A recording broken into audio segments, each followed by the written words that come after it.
Cilvēkam tiek izšķirts 5 maņas – redze, garša, tauste, smarža un dzirde. Tieši ar šīm maņām mēs nosakam to, kas mums patīk vai ko mēs labāk ignorējam. Šīs maņas ietekmē mūsu ikdienas paradumus un vēlmes. To zina arī dažādi veikali, kuri, izmantojot dažādas veidus, rada mums labsajūtu un sev biznesa izaugsmi. Viens no veidiem ir mūzikas atskaņošana veikalā, lai mūsu iepirkšanās kļūtu patīkamāk. Tomēr, kā mēs paši domājam, mūzikai fonā ir kāda nozīme? Ja tā mūzika ir tāda patīkama, tad, protams, šim cilvēkam, kas iepērkās, patīk tur palikt. Ja?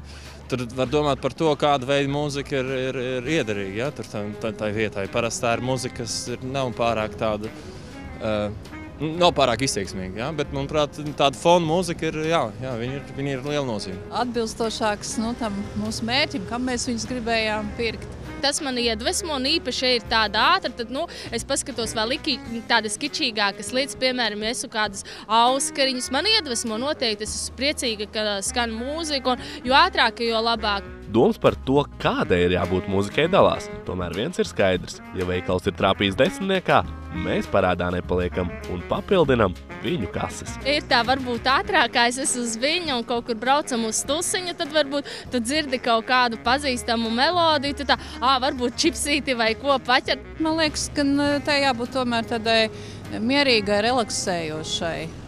Varbūt kaut kāds bugi-vugi, tas nebūtu īsti piemērots ne vīnam, ne apģērbam, ne tām pašām džinsām vai sporta apaviem. Domāju, ka nē, tādai mierīgai, tādai, kas cilvēku atslābina, un tajā pašā laikā tad viņš acīm redzot arī var nodoties tam uzdevumam, ko viņš tajā brīdī dara. Domāju, ka dažiem cilvēkiem tas uzdarbojas tādā ziņā, ka viņi tomēr paliek un tad iepērkās tur, jo skan tur tā mūzika. Bet tā arī jau kaut kāda tur veikala politika, ja? Kāds ir tas kontingents, ja? Ko tur palaist, lai tie cilvēki, kam domāt ir tas veikals, lai viņi tur iepirktos. Lai noskaidrotu, kā tad veikali nonāk pie savas mūzikas izvēles, tikāmies ar 2 dažādu veikalu pārstāvjiem.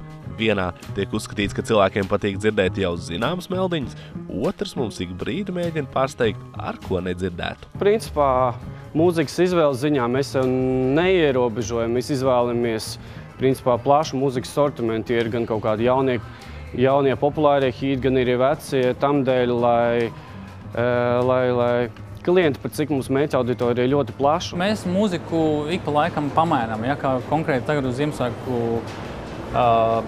sezonu mums ir sava izlase uztaisīta speciāli, un jau uz nākamo sezonu, kas uzreiz būs pēc Ziemassvētkiem, mums būs uztaisītas vairākas citas izlases, kuras būs pieskaņotas jau mūsu konceptam, tam, kā mēs gribam sevi attīstīt un parādīt tirgu. Ja līdz šim varbūt tās bija pasaules tautu mierīga mūzika, tad tagad tā ir tāda tā kā salikums starp vairākiem stiliem, sintēze kopā ar, teiksim, pilsētas dzīvi, jo mēs esam urbāns zīmols, ja, un papildus arī ar dabu, kas mums ir ļoti svarīga.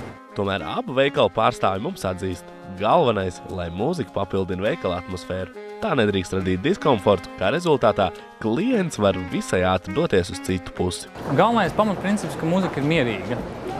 Viņa nedrīkst būt tāda, kas cilvēkus aizmirdzina. Viņš ienāk veikalā, viņam, protams, ir jāiepērkās, jāizbauda mūsu veikals, mūsu pārdevējs, mūsu laba apkalpošana. Un papildus mūzika ir viena no tām maņām, kas cilvēku palīdz, ievirzīt tajā stilā vai tajā domāšanā, kā mēs to redzam. Mēs katrs esam diezgan dažāds, un arī tas, kas mūsu ausīm tīk, atšķirās. Tāpēc veikaliem iepriecināt savu klientu ir liels izaicinājums. Tomēr, kā rāda pēdējie pētījumi, mūzika nedrīkst būt ātrāk par mūsu sirdspuksiem un neskaļāk par mūsu sarunu. Tomēr galvenais ir, lai radītā atmosfēra mums rada labsajūtu. Jo, ja mēs jutīsimies labi, tad veikals būs tikai ieguvējs. Oskars Lepers, Krišāns Grabovskis, Tautas balss.